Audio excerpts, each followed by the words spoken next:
परमेश्वर ने आदम को कैसे बनाया था, आज इस विषय पे बात होगी।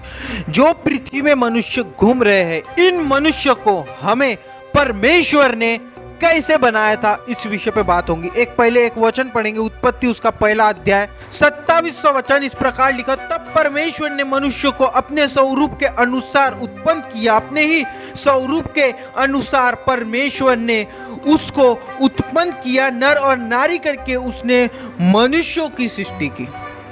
वचन कहता है कि परमेश्वर ने अपने स्वरूप में मनुष्य को बनाया, अपने स्वरूप में परमेश्वर ने मनुष्य को बनाया। जब हम अपने आप को आईने में देखते हैं और हम खुश होते हैं कि परमेश्वर ने मुझे अपने स्वरूप में बनाया है, लेकिन मैं आपको बताना चाहता हूं कि परमेश्वर ने ये बातें आदम के अंदर नहीं डाली थी। क्या? झूठ बोलना नहीं डाला था। परमेश्वर ने आदम के अंदर ये बातों को नहीं डाला था कि तू झूठ बोले, नहीं डाला था। जब परमेश्वर ने आदम को रचा, जब परमेश्वर ने आदम को बनाया, तो ये बातें परमेश्वर ने नहीं उसके अंदर डाली थी कि तू झूठ बोलेगा कभी, और तू चोरी करेगा, नहीं डाला था। तू गालियां देगा नहीं, गंदी सोच यानी कि गंदा सोच रखना किसी के प्रति, वो भी परमेश्वर ने नहीं डाला था। गलत नजर, ये भी परमेश्वर ने नहीं डाला था।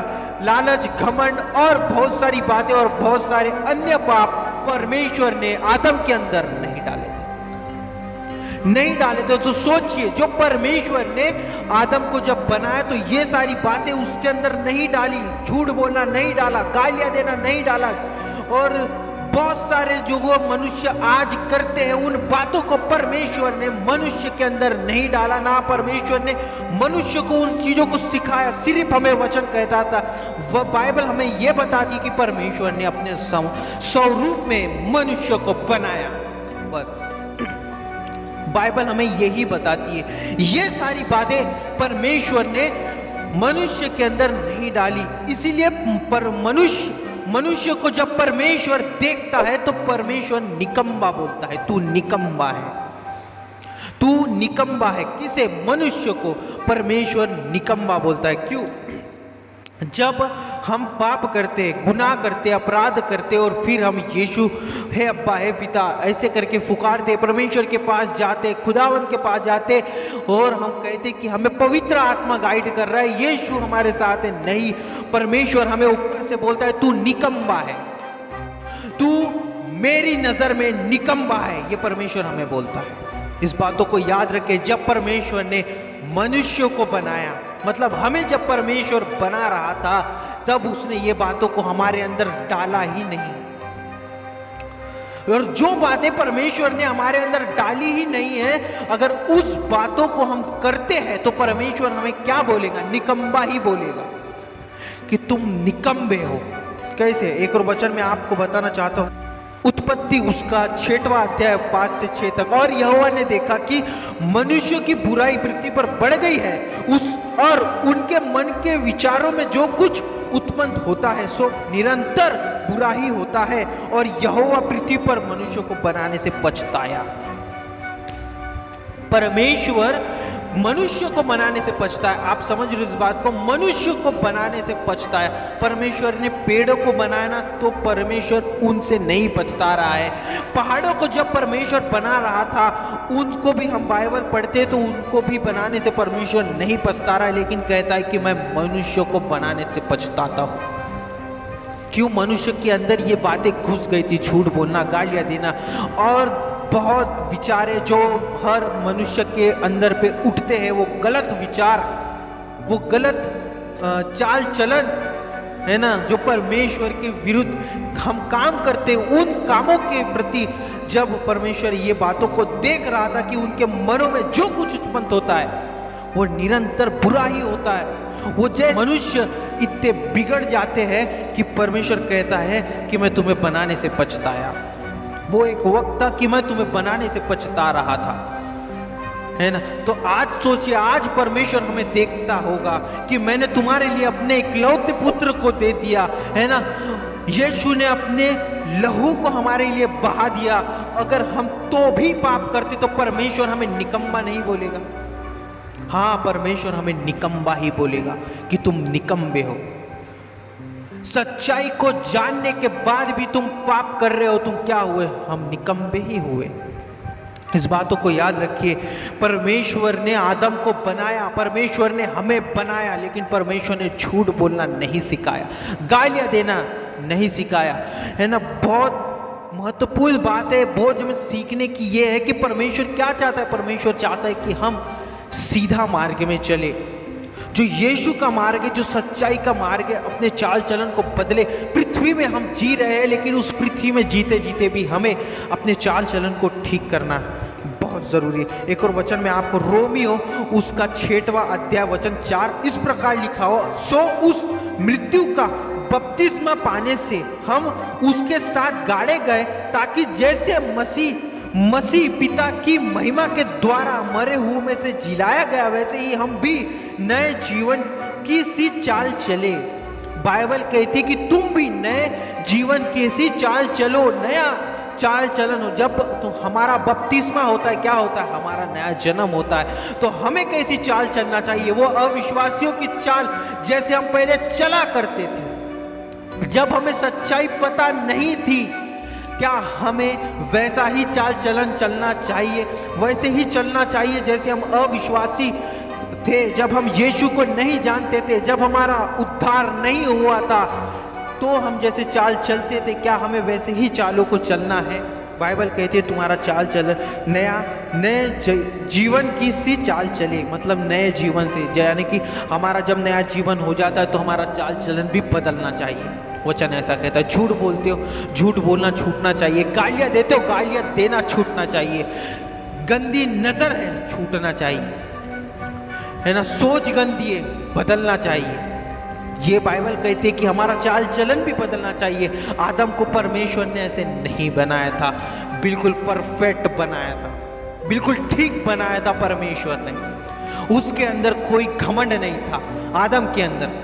जब आदम पाप करने का था, तब उसके अंदर कोई घमंड नहीं था, कोई ऐसा कोई बात ही नहीं थी, परमेश्वर ने नहीं डाली। परमेश्वर आज भी चाहता है कि मनुष्य वैसा ही जीवन जिए, बिना घमंड के, बिना लालच के, गालियों के बिना। बहुत सारी चीज जो मनुष्य कर रहा है ना, वो बिना करे परमेश्वर के साथ हमें जीना है। वचन कहता है कि नए जीवन की सी चाल चले।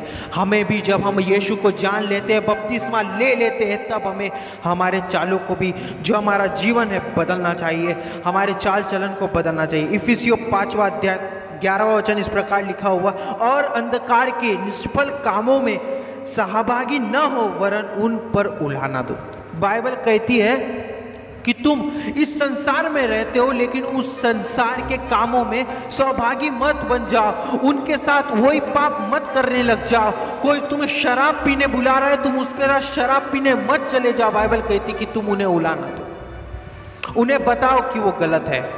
बाइबल हमें ऐसा बताती है ना। बाइबल कहती कि तुम्हें उलाना देना है, लेकिन तुम्हें सौभागी नहीं हो जाना है। कोई तुम्हारा हाथ पकड़ के तुम्हें शराब पीने ले जा रहा है, तो तुम्हें उनके साथ सौभागी नहीं होना है, उनके साथ नहीं जाना है। कोई तुम्हें बोलता है कि आज पार्टी, आज के दिन पी लेते हैं, दूर रहना है। बाइबल कहती है सौभागी न हो, वरन उन पे उलाना दो।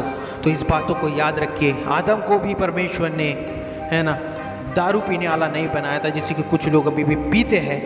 तो मैं आपको बताना चाहता हूँ, आदम को ही परमेश्वर ने दारू पीने वाला नहीं बनाया था। परमेश्वर ने परफेक्ट बनाया था आदम को बिल्कुल परफेक्ट बनाया, क्योंकि परमेश्वर जो भी चीज़ें को बनाता है परफेक्ट ही बनाता है। इस बातों को याद रखिए। वचन कहता है कि हमें पृथ्वी के कामों में सहभागी नहीं होना। एक और वचन में आपको इफिसियों 5वां अध्याय वचन 15 इस प्रकार लिखा, इसलिए ध्यान से देखो कि कैसी चाल चलते हो, निर्बुद्धियों की नाई नहीं, पर बुद्धिमानों की नाई चलो। ध्यान से देखो, वचन कहता है ध्यान से देखो कि कैसी चाल चलते हो, कि कैसी चाल चलते हो। हमारा चाल चलन बदलना चाहिए, है ना। हमें चेक करना है कि हम कैसी चाल चल। आज भी हम मसीह तो बन गए, बपतिस्मा ले लिए, सब ले लिए, यीशु को मान लिए, बाइबल पढ़ते, हमारा चाल चलन ही ठीक नहीं है, हमारी सोच ही ठीक नहीं है, हमारी नज़र ही ठीक नहीं है। आज भी हम गंदी गालियां देते, आज भी नशा करते, आज भी नशा करते। तो ये वचन कहता है कि कैसी चाल चलते हो, मसीह बनने का मतलब ये नहीं है कि हमें लाइसेंस मिल जाता है कि हम कुछ भी कर सकते हैं, मनमानी का जीवन जी सकते हैं। नहीं, प्रभु वचन कहता है कि जैसा तुम्हारा परमेश्वर पवित्र है वैसे ही तुम भी पवित्र बनो। तो इन बातों को याद रखो। जब परमेश्वर ये सारी बातें जो मैं आपको बता रहा हूँ, ये सारी बातें जब मनुष्य के अंदर परमेश्वर देखता है तो परमेश्वर कहता है कि तू निकम्मा है, तू निकम्मा है। किसकी नजर में? परमेश्वर की नजर में मनुष्य निकम्मा बन जाता है। ये सारे काम करके, झूठ बोल के, गालियां दे के, शराब पी के और व्यभिचार, जो भी पाप उसके मन में होते, अपने चाल चलन को ठीक नहीं कर रहा है और परमेश्वर के पीछे चल रहा है, तो इस बातों को याद रखो। परमेश्वर कहता है कि तू निकम्मा है, निकम्मा है। वचन कहता है कैसी चाल चलते हो। आज देखना बहुत जरूरी कि हम कैसी चाल चलते हैं। हम आज अंतिम दिनों में जी रहे हैं, आज हम अंतिम दिनों में जी रहे हैं, तो हमें चेक करना बहुत ज़रूरी है कि हम कैसी चाल चलते हैं। मसीह को जान लेने का अर्थ ये नहीं है कि हमें पाप करने का लाइसेंस मिल जाता है या हम पाप कर लेते हैं तो बाद में माफ़ी मांग के वो पाप क्षमा हो जाती है। नहीं, परमेश्वर कहता है कि कैसी चाल चलते हो। अगर परमेश्वर कहता कि तुम्हारे लिए यीशु मर गया, आप तुम पाप कर सकते हो, फिर बाद में माफ़ी मांग लोगे तो तुम्हारे पाप माफ़ हो जाएंगे, नहीं, तो ये वचन क्यों ऐसा बता रहा है कि कैसी चाल चलते हो? मतलब बाइबल हमें सतर्क कर रही है, बाइबल हमें बता रही है कि तुम्हारा चाल चलन भी बदले। जब हम यीशु को मान लेते हैं तो तुम्हारा चाल चलन भी बदले। जब हम सुसमाचार पर विश्वास कर लेते हैं तो हमारा चाल चलन भी बदले। हमें वचन ऐसा बताता है, हमें वचन ऐसा बतलाता है कि तुम यीशु के ऊपर विश्वास कर ले तो तुम्हारा चाल चलन भी बदलाना चाहिए, तुम्हारी वो गंदी सोच भी बदलना चाहिए जो तुम जब अविश्वासी थे, जब तुम यीशु को नहीं मानते थे, जो तुम्हारी सोच थी वो सोच बदलना चाहिए। जो तुम घमंड करते थे वो घमंड चले जाना चाहिए। तुम्हें घमंड सिर्फ परमेश्वर पे करना चाहिए और उसके सुसमाचार पे घमंड करना चाहिए। इस बातों को याद रखिए। इसलिए एक मनुष्य का जब वो यीशु को मान लेता है तो उसका चाल चलन भी बदलना चाहिए। अगर एक मनुष्य का चाल चलन यीशु को जानने के बाद भी नहीं बदलता है तो परमेश्वर की नज़र पे वो निकम्मा है, वो निकम्मा है। एक और वचन में आपको बताना चाहूँ तो रोमियो उसका 12वां अध्याय वचन 2 इस प्रकार लिखा, और इस संसार के सदस्य न बनो परंतु तुम्हारी बुद्धि के नए हो जाने से तुम्हारा चाल चलन भी बदलता जाए, जिससे तुम परमेश्वर की भली और भावती और सिद्ध इच्छा अनुभव से मालूम करते रहो। बाइबल कहती है कि इस संसार के सदस्य न बनो, तुम्हारी यानी कि हमारे दिमाग के, हमारे बुद्धि के नए हो जाने से तुम्हारा चाल चलन भी बदले। बाइबल ऐसा कहती है, हम जो चाल चलते हैं वो तुम्हारा चाल चलन भी बदले। बाइबल ऐसा कहती है। क्या आज हमने हमारे चाल चलन को बदला है? यीशु को जानने के बाद हमने हमारे चाल चलन को बदला है? बाइबल को पढ़ने के बाद यीशु को मान लेते हो तो तुम्हारा चाल चलन भी बदलना चाहिए। वो सोच जानी चाहिए, वो घमंड जाना चाहिए, है ना, वो गंदी नजर जानी चाहिए, वो व्यभिचार वाला जीवन जाना चाहिए, वो शराब पीने का जीवन जाना चाहिए और अन्य पाप जो मनुष्य करता है, जो चाल चलन में ठीक नहीं होता। बाइबल कहती है कि तुम्हारा चाल चलन भी बदलना चाहिए और कहता है परमेश्वर की भली और भावती और सिद्ध इच्छा अनुभव से मालूम करते रहो। चाल बदलो और परमेश्वर की इच्छा मालूम करते जाओ कि उसकी क्या इच्छा है। आज ऐसे लोगों के साथ परमेश्वर भी संगति नहीं करता, ऐसे लोगों के साथ परमेश्वर भी संगति नहीं करता और ऐसे लोगों की प्रार्थनाओं का भी उत्तर परमेश्वर नहीं देता। कितना भी बाइबल पढ़े या कितना भी उपवास करे, परमेश्वर ऐसे लोगों के प्रार्थनाओं का भी उत्तर नहीं देता। क्यों? पर मैंने आपको बताया कि परमेश्वर के नज़र में हम निकम्मे बनते हैं। जब हम सच्चाई को जानने के बाद भी ये कामों को करते हैं तो हम परमेश्वर के सामने निकम्मे बनते हैं, निकम्मे, है ना। तो इसलिए परमेश्वर के साथ परमेश्वर हमारी प्रार्थना को उत्तर नहीं देता। मतलब सिंपल सी भाषा में परमेश्वर हमारे साथ संगति नहीं कर। अपना चाल चलन बदले, है ना। वचन मैंने आपको बताया, वचन बार बार कहता है कि सौभाग्य ना हो, है ना, तुम्हारे नए हो जाने से तुम्हारा चाल चलन भी बदलता जाए, है ना। बपतिस्मा लेने के बाद, यीशु को जानने के बाद भी हमारा चाल चलन अगर वैसा ही है तो हम परमेश्वर की नज़र में निकम्मे ठहरे। परमेश्वर हमें निकम्मा कहता है। इस बातों को याद रखिए। तो प्रभु यीशु मसीह के मीठे और मधुर नाम में प्रेज द लॉर्ड। प्रभु आपको बहुत अच्छी आशीष दे। आमीन।